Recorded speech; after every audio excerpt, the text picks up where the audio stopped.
Hello friends, एक बार फिर से स्वागत है एक नए वीडियो में। तो आज का हमारा टॉपिक है मायोकार्डियल इन्फॉक्शन।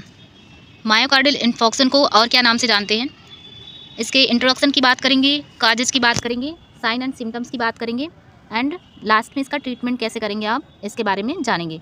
ठीक है, घर पे आप कैसे ट्रीटमेंट दे सकते हैं और हॉस्पिटल के लिए क्या क्या आपको क्राइटेरिया फॉलो करना रहता है। अगर किसी के घर में myocardial infarction means heart attack, इसको अदर नाम से हार्ट अटैक के नेम से जानते हैं कि मतलब जिसको भी हार्ट अटैक हुआ है, ठीक है, उसको मेडिकल टर्म दोनों हैं, बट मायोकार्डियल इन्फॉक्शन जो है वो अदर नेम है उसका। ठीक है, तो स्टार्ट करने से पहले अगर आप नर्सिंग स्टूडेंट्स हैं या फिर पैरामेडिक्स स्टूडेंट्स हैं, आपको यहाँ पे क्लासेस प्रोवाइड कराई जाती है। ठीक है, तो आप सभी चाहे तो चैनल को सब्सक्राइब कर सकते हैं। ठीक है, क्योंकि एग्ज़ाम से रिलेटेड सारे टॉपिक्स जो हैं आपके कवर कराए जाते हैं।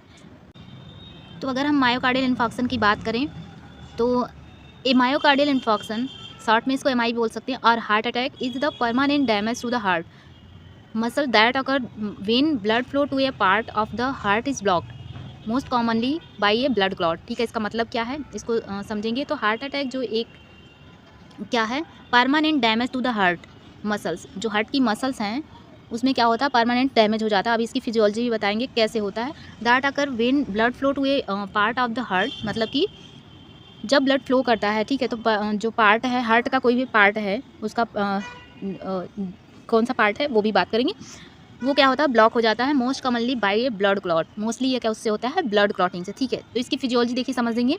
तो जो हार्ट, अगर हार्ट के एनाटॉमी की बात करें आप, ठीक है, तो उसमें जो आर्टरीज होती हैं, तो उसमें जो मेन आर्टरी होती है जो पूरी बॉडी को, लोअर बॉडी जो है, ठीक है, कोरोनरी आर्टरी जो है वो पूरी बॉडी को मतलब कि ब्लड सप्लाई करता है। तो उसमें क्या होता है, इन्फेक्शन होने की वजह से ब्लड की क्या होती है, क्लॉटिंग हो जाती है, चाहे वो किसी कोई भी रीजन हो, या फिर कोलेस्ट्रॉल लेवल जो है उस वहाँ पे कोलेस्ट्रॉल लेवल बढ़ गया है, कोलेस्ट्रॉल का डिपोजिशन हो गया है, तो वहाँ पे क्या होता है, जो कोरोनरी आर्टरी है वहाँ पे ब्लॉकेज होने लगती है, ब्लड फ्लो जो है वो बहुत ही डिफिकल्ट हो जाता है, वहाँ पे क्लॉट का फॉर्मेशन होने लगता है। तो इसकी वजह से जो है मायोकार्डियल इन्फॉक्शन होने के चांस रहते हैं, हार्ट अटैक होने के चांस रहते हैं। आपने सुना होगा कि जो हार्ट में स्टंट पड़ते हैं, ठीक है, तो वो चीज़ यही है। ठीक है, छल्ले, बहुत लोग बोलते हैं छल्ले पड़े हैं। ठीक है, तो वो चीज़ यही है कि उसको आर्टरी को ब्रॉड करने के लिए वो चीज़ वहाँ पे इम्प्लांट की जाती है। ठीक है, आगे अगर बात करें, this lack of oxygen rich blood vessels, blood causes heart cell to die, मतलब कि लैक ऑफ ऑक्सीजन। देखिए, जब कोरोनरी आर्टरी को ब्लड सप्लाई बंद हुई, ठीक है, ब्लड सप्लाई कैसे बंद हुई, जहाँ ब्लॉकेज हुआ वहाँ से ब्लड जो है फ्लो रुक गया, और वहाँ पे तुरंत ही ऑक्सीजन का लेवल जो है कम होगा, और वहाँ की जो सेल्स होगी वो क्राई करेंगी, मीन्स चिल्लाएंगी। कोई भी है अगर वो भूखा है, ठीक है, उसको भोजन नहीं मिल रहा है तो वो क्या करेगा, चिल्लाएगा ना। तो वहाँ पे जैसे ऑक्सीजन नहीं मिल रहा है तो ऑक्सीजन की वजह से वहाँ पे क्या होगी, जो सेल्स होंगी वहाँ पे वो क्राई करेंगी और उनकी जो है डेथ हो जाएगी। ठीक है, तो उसकी वजह से ये पॉइंट यही कह रहा है। ठीक है, common symptom include chest pain. जो कॉमन सिम्टम्स हैं इनके वो क्या क्या हैं, अभी डिटेल में सिम्टम्स बारे पढ़ेंगे, बट यहाँ पे कॉमन सिम्टम्स की बात करें तो कॉमन सिम्टम्स क्या होंगे, चेस्ट पेन और डिस्कम्फर्ट दैट में रेडिएट टू द शोल्डर, मतलब कि शोल्डर में पेन होता है। ठीक है, एंड आर्म, ठीक है, भुजाओं में, एंड और जा शॉर्टनेस ऑफ ब्रीथ, मतलब सांस लेने में दिक्कत होती है, एंड नोजिया फील होगा through symptoms can vary and women are more likely to experience atypical symptoms। ठीक है, ये जो है आपके कॉमन सिम्टम्स हैं।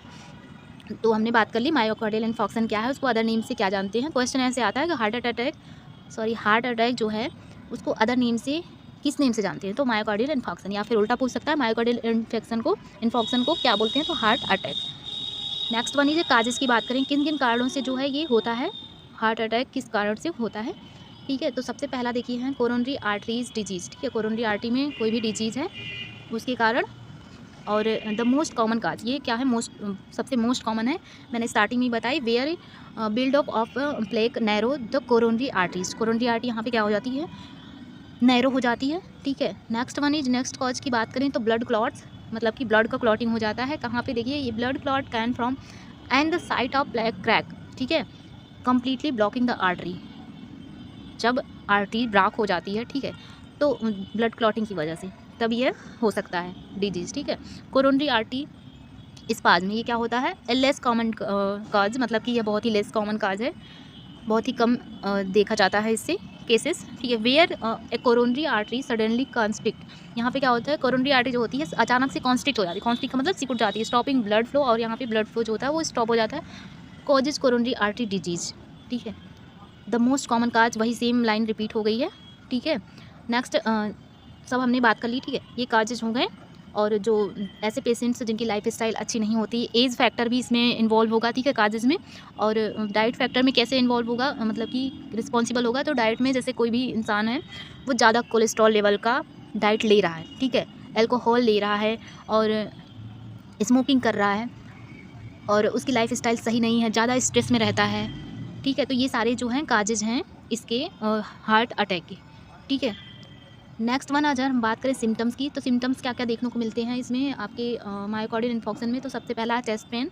हमने कॉमन सिम्टम्स की बात कर ली थी, चेस्ट पेन और प्रेशर देने पे, ठीक है, टाइटनेस, स्क्वीजिंग और एक्किंग, ठीक है, मतलब कि दर्द होता है दबाने पे और चेस्ट पेन होता है, ठीक है।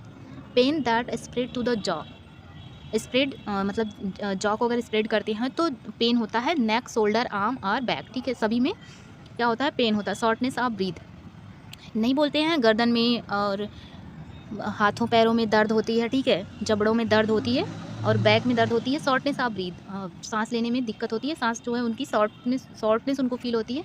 कोल्ड स्वीट होती है, मतलब कि आपको पसीना जैसा फील होगा बट पसीना नहीं आएगा, ठंडा पसीना, ठीक है। फैटिग मतलब कि थकान। लाइटनेस और सडन डाइजनेस मतलब कि चक्कर आना, ठीक है, अचानक से चक्कर आना एंड नोजिया फील होना, ये सारे जो हैं इसके सिम्टम्स हैं। अगर हम ट्रीटमेंट की बात करें, ट्रीटमेंट कैसे कर सकते हैं या प्रिवेंट कैसे कर सकते हैं, हार्ट अटैक को कैसे प्रिवेंट कर सकते हैं, तो इसमें देखिए कई क्राइटेरिया है, इसको अपन क्लासीफाइड करके पढ़ेंगे। तो इमीडिएट मेडिकल अटेंशन, अचानक से मतलब तुरंत क्या क्या लेना चाहिए, ठीक है। मेडिकल अटेंशन की बोले तो जो मेडिकल मैनेजमेंट है वो कैसे करना चाहिए, ठीक है, मतलब कि तुरंत इसमें उपचार की ज़रूरत होती है। तो promote treatment, restore blood flow is crucial and significantly improve the prognosis, मतलब कि इसको प्रोग्नोसिस करने के लिए, ठीक है, इसको ठीक करने के लिए तुरंत उपचार की ज़रूरत होती है। एंड मेडिकेशन की बात करें तो ट्रीटमेंट में इंक्लूड एस्पिरिन, इसमें आप एस्पिरिन दे सकते हैं, ठीक है। ट्रीटमेंट में अगर हम दवा की बात करें तो दवाई कौन कौन सी दे सकते हैं, एस्पिरिन दे सकते हैं। एस्पिरिन क्या होता है, ये तुरंत जहाँ पे ब्लड क्लॉटिंग हुई है, ठीक है, उसको पतला कर देगा, देन जो ब्लड का फ्लो है वो ईजिली हो जाएगा, ठीक है। क्लॉट डिजॉल्विंग ड्रग्स है ये। And other to relieve pain, और ये क्या करता है, रिलीव पेन, अदर जो मतलब relieve pain and lower blood pressure, ठीक है, ब्लड प्रेशर अगर लो है तो उसको भी मेंटेन करने के लिए। लाइफ स्टाइल चेंजेस, दूसरा हम आप इसको प्रिवेंट कैसे कर सकते हैं, ठीक है, तो ओबेसिटी को कम करके, लाइफ स्टाइल चेंज करके, दिन में कम से कम आप 1.5 घंटे, ठीक है, एक्सरसाइज ज़रूर करें, ठीक है। ये सब जो है आप इससे क्या करते हैं, हार्ट अटैक को प्रिवेंट कर सकते हैं। और दूसरा जो क्या कहते हैं, कम कोलेस्ट्रॉल का आप डाइट लेकर भी प्रिवेंट कर सकती हैं। और कैसे प्रिवेंट कर सकते हैं, तो हाई ब्लड प्रेशर, अगर हाई ब्लड प्रेशर है तो उसको भी प्रिवेंट करके, मतलब उसका ट्रीटमेंट करके, ठीक है। और इसके अलावा डायबिटीज़ को प्रिवेंट करके, स्मोकिंग को प्रिवेंट करके, और सेडेंट्री लाइफ स्टाइल को, regular exercise, healthy diet, regular आपको एक्सरसाइज करना है एंड हेल्दी डाइट लेना है, ठीक है। वेट मैनेजमेंट, मैंने बताया, ओबेसिटी को प्रिवेंट करके, ठीक है, ज़्यादा मोटापा जो है वो भी कहीं ना कहीं इसके लिए हार्मफुल होता है, तो उसको आप मैनेज करेंगे। Thank you for watching.